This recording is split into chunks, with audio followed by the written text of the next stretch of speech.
tej strony Ala. Jestem w drodze z Warszawy do Łodzi. Po publikacji mojego poprzedniego filmu Muranów, dzielnica północna, wiele z Was pytało mnie o inne miejsca w Polsce. Miastem, o które pytaliście najczęściej, była właśnie Łódź. Wybrałam najciekawsze z Waszych pytań i postaram się na nie odpowiedzieć.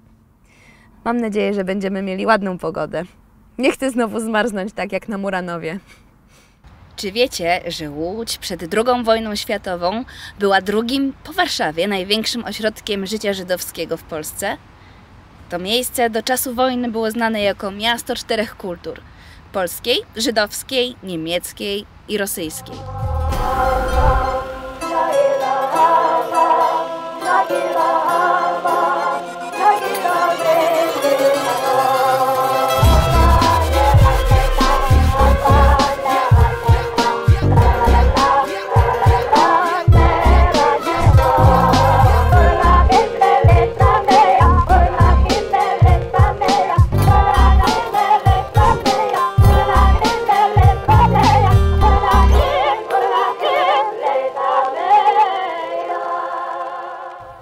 Jesteśmy teraz w Parku Staromiejskim. Te okolice stanowiły miejsce najstarszego osadnictwa, z którego później powstała współczesna Łódź. Pierwsze wzmianki na temat małej rolniczej osady o nazwie Łodzia pochodzą jeszcze z XIV wieku.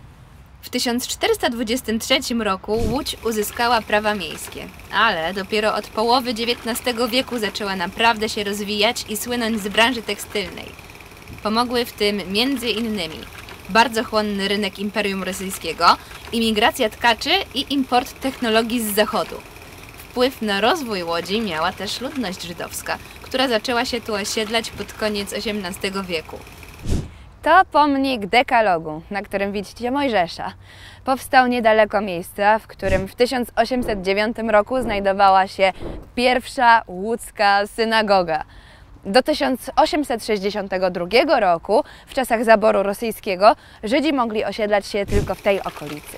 Mimo to Łódź była dla Żydów jednym z najbardziej atrakcyjnych miast do życia. W połowie XVIII wieku mieszkało tu tylko około 25 000 ludzi, z czego około 3 000 stanowili Żydzi. Niecałe 50 lat później w Łodzi mieszkało już 310 000 osób, z czego około 100 000 stanowili Żydzi. Kiedy prosiłam Was o komentarze, naprawdę nie spodziewałam się, że będzie ich aż tyle. To pochodzi akurat od osoby o ksywce Łasica96, która często zostawia komentarze pod moimi filmami. Cześć Ala, mam pytanie dotyczące Łodzi. Jak żyli tu Żydzi przed II wojną światową? Czy pokażesz nam jakieś ciekawe miejsca? Dzięki za to pytanie. No to chodźmy.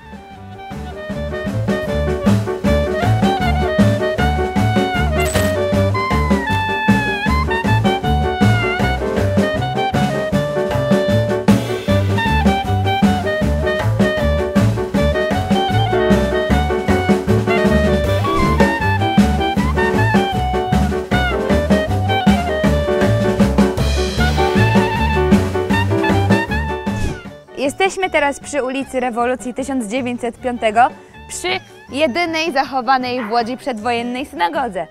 W dwudziestoleciu międzywojennym w mieście funkcjonowało ponad 200 synagog i domów modlitwy. Choć wielu łódzkich Żydów żyło w obrębie tradycyjnej, ściśle przestrzegającej zasad judaizmu społeczności mówiącej w jidysz, była też część, która integrowała się z lokalną ludnością chrześcijańską. W czasie przygotowań do realizacji tego materiału obejrzałam kilka filmów i przeczytałam parę książek o historii łódzkich Żydów. Tak natknęłam się na dzienniki pisane w czasie wojny przez Dawida Sierakowiaka, żydowskiego nastolatka, który opisywał głównie brutalną rzeczywistość łódzkiego getta. I jakimś cudem część z tych dzienników ocalała.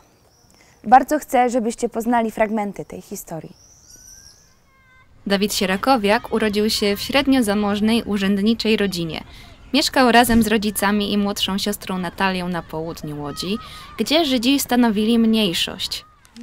Rodzina Sierakowiaków przestrzegała tradycji judaizmu, a jednocześnie była zintegrowana z wielokulturowym społeczeństwem przedwojennej Łodzi.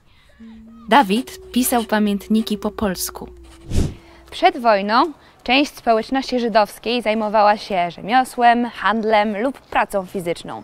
Byli wśród nich zarówno ubodzy, jak i średnio zamożni właściciele małych fabryk. Była też elita przemysłowa, która wspierała ubogich i fundowała szpitale oraz szkoły. W Łodzi mieszkało też wielu artystów, pisarzy i naukowców. W tej okolicy urodził się poeta Julian Tuwim i pianista Artur Rubinstein. Może zastanawiacie się, jak przed wojną wyglądały te stosunki polsko-żydowskie? To dość złożone. W Łodzi spotykało się wtedy wiele kultur, a stosunki między Polakami, Żydami i Niemcami były na ogół dość dobre. Łódź była przed wojną postrzegana jako jedno z najbardziej tolerancyjnych miast Polski. To zmieniło się dopiero w latach 30. XX wieku. W Łodzi, podobnie jak w całej Europie, wśród Polaków i Niemców nasilały się nastroje antysemickie. Po wybuchu wojny większość łódzkich Niemców przyjęła otwarcie wrogą postawę. W 1939 roku stanowili oni 12% mieszkańców miasta. W Łodzi mieszkało wtedy prawie 670 000 osób, w tym 233 000 Żydów, czyli 35% ludności miasta. Około 50% mieszkańców było polskimi katolikami. Trochę bałam się tego momentu, ale chyba czas odpowiedzieć na pytanie, które dostałam aż z Izraela. Hey Ala, it's Yael from Israel. Thank you so much for the videos you're making. They're very helpful. You know, my great-grandmother was a Holocaust survivor from Łódź. I know she was in the ghetto. Can you show some of the other places where she could have been? I know it's a hard thing to do, so thank you so much for doing it. Babcia Jael przeżyła zagładę w Łodzi, więc spróbuję pokazać miejsca, o których mogła słyszeć w jej opowieściach.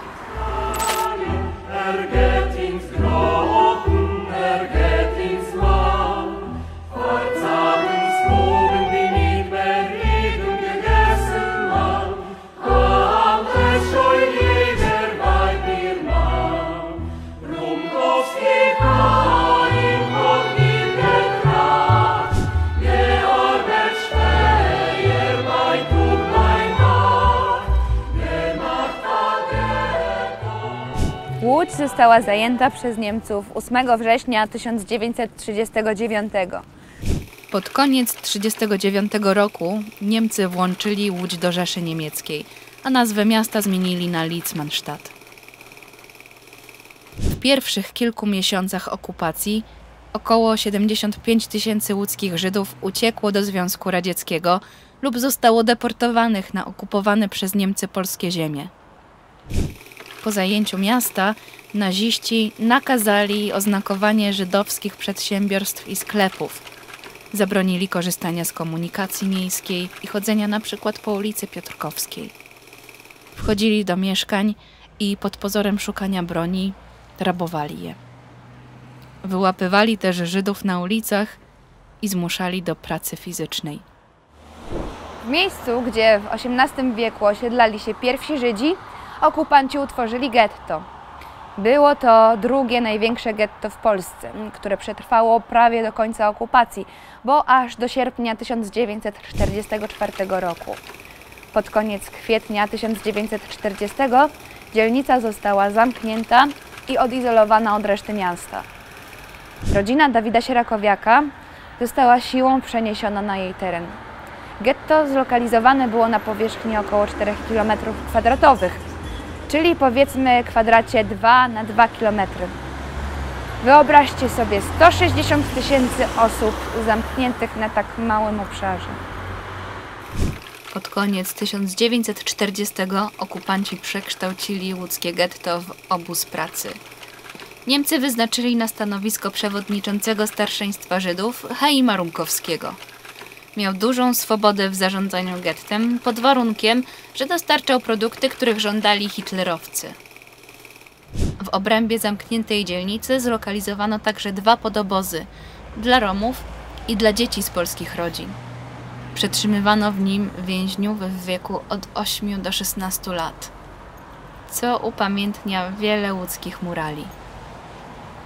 Kilka osób pytało, czy młodzież żydowska mogła się w getcie uczyć. Było to trudne, bo Niemcy ograniczali Żydom dostęp do edukacji. Mimo że wyjście do szkoły, która znajdowała się w odległej części getta, groziło łapanką, edukacja stanowiła ważną odskocznię w życiu Dawida i innych młodych Żydów. Poza wiedzą mieli oni też szansę na dodatkowy posiłek. To bardzo ważne, bo jedzenia cały czas w getcie brakowało. We wrześniu 1941 roku Niemcy zamknęli wszystkie szkoły. Czy Żydzi mieli jakiekolwiek kontakty z ludźmi mieszkającymi po drugiej stronie muru? Sytuacja w Łodzi była zupełnie inna niż na przykład w Warszawie. Domy przylegające do getta zostały wyburzone, a Niemcy zainstalowali dookoła muru zapory i zasieki z drutu kolczastego. W filmie o Muranowie mówiłam Wam o tym, że niektórym Żydom udawało się przedostać na aryjską stronę przez kanalizację. W Łodzi było to niemożliwe, bo kanalizacji po prostu nie było. Przez to szmugiel, który w Warszawie pozwalał na dostarczanie żywności, lekarstw i broni, w Łodzi praktycznie nie istniał. Tu się widzi żółtą łatę, tam kolczasty drut. My odziani w stare... Jael, to miejsce, które możesz znać z opowieści babci. Jesteśmy na rynku bałuckim, przy którym w czasie wojny znajdowała się żydowska administracja getta. To miejsce, jako jedyny punkt kontaktu z niemieckimi władzami, było odgrodzone od reszty dzielnicy. Tu przychodziły dostawy żywności, tędy wywożono zagrabione w getcie mienie i produkty z zakładów pracy. Łódzkie getto było jednym wielkim obozem pracy przymusowej.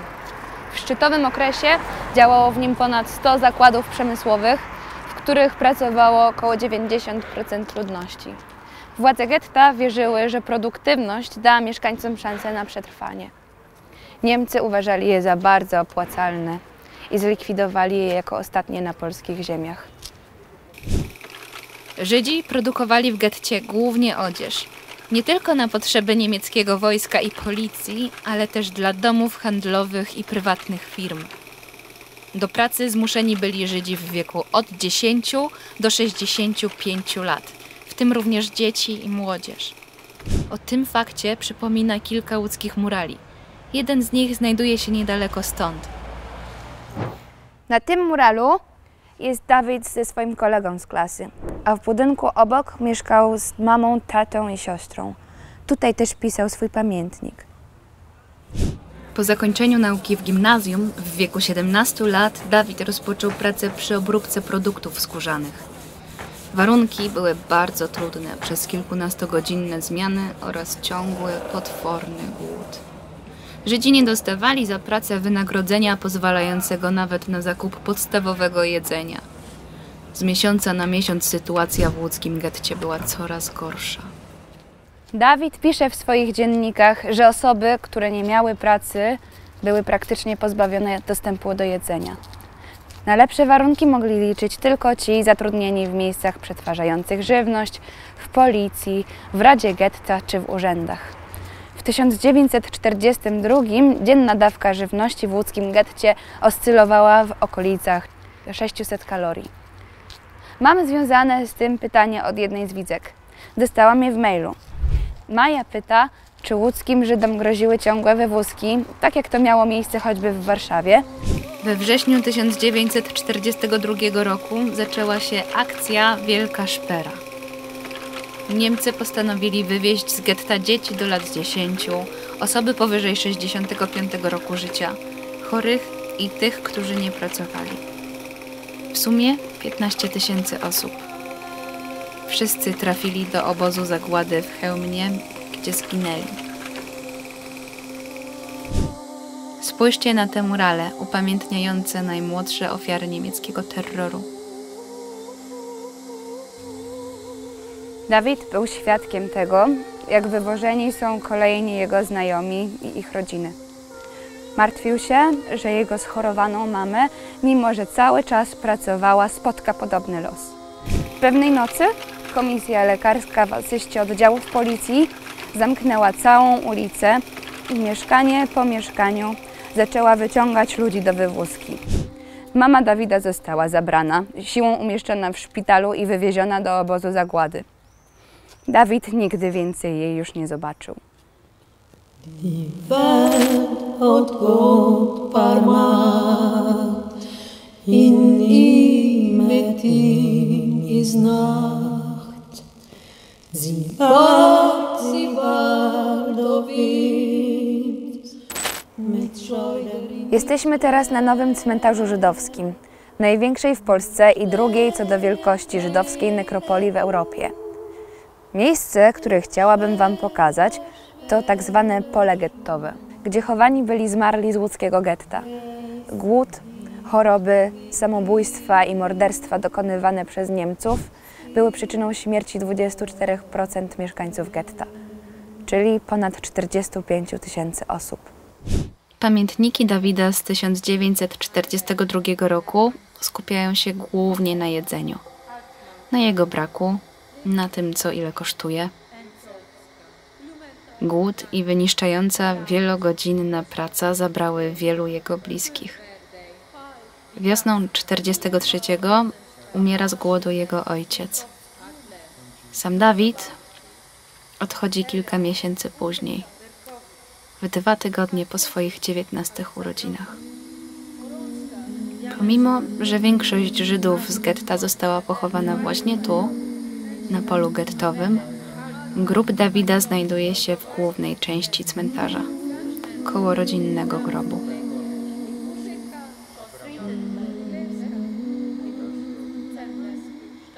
Obawiam się, że teraz przyszedł czas na najcięższe pytanie. To jest temat, który jest dla mnie bardzo trudny, ale wiem, że jest ważny. Pytaliście, co stało się z gettem łódzkim i Żydami, którzy w nim pozostali.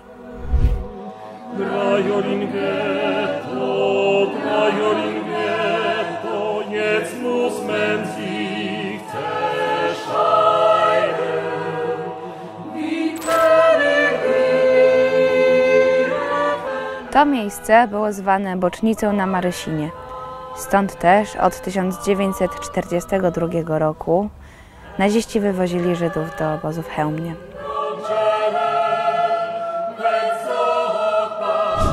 Na początku lata 1944 roku Niemcy wznowili wywózki. W sierpniu 1944 Natalia, młodsza siostra Dawida, została wywieziona przez Niemców razem z innymi pozostałymi w getcie Żydami do obozu w Auschwitz. Tam też najprawdopodobniej zginęła. Łącznie do obozów w Chełmnie nad Nerem i Auschwitz naziści wywieźli z Łodzi około 145 000 Żydów i niemalże wszystkich zamordowali. Pod koniec sierpnia 1944 roku łódzkie getto przestało funkcjonować. Es ist a klug, es sind Zazore. Es ist a klug, es hilft nicht kein Geschrei. Nor mir Lodger, seinen die Kapore. Es ist a sein Gebot, der klickste bleibt der kein Idiot. Ich hab a fette heister Lemmel. Ist kierownik bei die Strasch. Riet sich Punkt so wie a Kemmel. A Feier löschte mit a Flasch. Es ist a klug. Cześć Ala, tu Jakub z Łodzi. Pamiętam, jak został otwarty Park Ocalałych. Czy mogłabyś opowiedzieć swoim widzom, jak wyglądało tu życie Żydów po zagładzie? Ten park został otwarty 30 sierpnia 2004 roku, w dniu 60. rocznicy likwidacji getta łódzkiego. Jego pomysłodawczynią była Halina Elczewska, która jako pierwsza posadziła tu swoje drzewko pamięci. To miejsce i te drzewka upamiętniają osoby, które przeżyły wojnę. Największa grupa Żydów, która przetrwała okupację w Polsce, była właśnie z getta łódzkiego. Szacuje się, że było to od 5 do 8 tysięcy osób. Po wojnie do Łodzi wróciło około 46 000 Żydów. Przede wszystkim tych, którzy na samym początku uciekli do Związku Radzieckiego. Miasto to do czasu odbudowania Warszawy było centrum politycznym i kulturalnym. Stało się również ważnym ośrodkiem życia żydowskiego. Niestety, zaraz po pogromie kieleckim w 1946 roku ponad połowa łódzkich Żydów wyjechała z Polski na zawsze. Z mojego filmu o Muranowie wiecie, że polityka władzy komunistycznej była coraz bardziej nieprzychylna Żydom. Szacuje się, że po 1968 roku w Łodzi mieszkało jedynie około 1000 Żydów. Mach die Augen zu, mol sich deine Welt aus. Öffne die Augen, in draußen warten neuer Tag, wo Recha bo. Mach die Augen zu, mol sich deine Welt aus. Öffne die Augen, in draußen warten neuer Tag, wo Recha bo.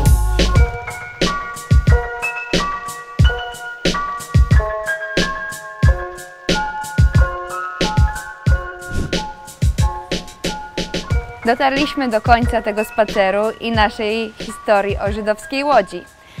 Dzięki wielkie za wszystkie Wasze pytania i wiadomości. To było dla mnie gigantyczne wsparcie.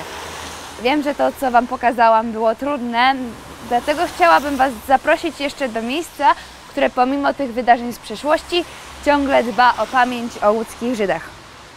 No to chodźmy!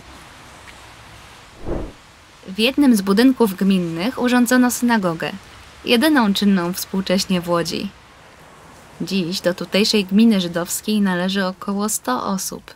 Jest tu rabin, organizacje żydowskie i polsko-żydowskie rozwijające dialog międzykulturowy. Trzymam kciuki, by żydowska społeczność mogła na nowo tu zagościć. Temu też jest poświęconych kilka murali, jak choćby ten, pokazujący dwie przytulające się osoby.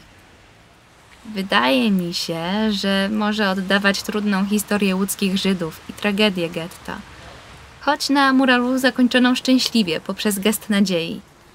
Zagubione postacie w końcu się odnalazły i z optymizmem patrzą w przyszłość.